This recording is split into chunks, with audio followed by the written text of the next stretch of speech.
advancing in the Iowa legislature would address the issue of cybersecurity.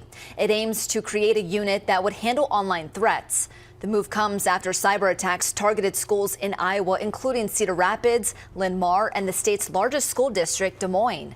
The group would monitor, manage, coordinate, and report incidents. A subcommittee passed the bill yesterday and now advances to the full legislature for debate.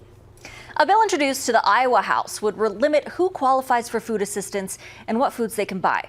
Under the bill, low-income, older, and disabled Iowans who rely on SNAP benefits would not be able to buy things like fresh meat, white bread, and sliced American cheese. The Republican-backed bill would limit SNAP users to only what's allowed on the approved list from the WIC program. Critics of the bill say WIC has antiquated and outdated dietary restrictions. Republicans say the money could be better used elsewhere. The bill is currently in the subcommittee. The proposal is in the subcommittee as well. A movie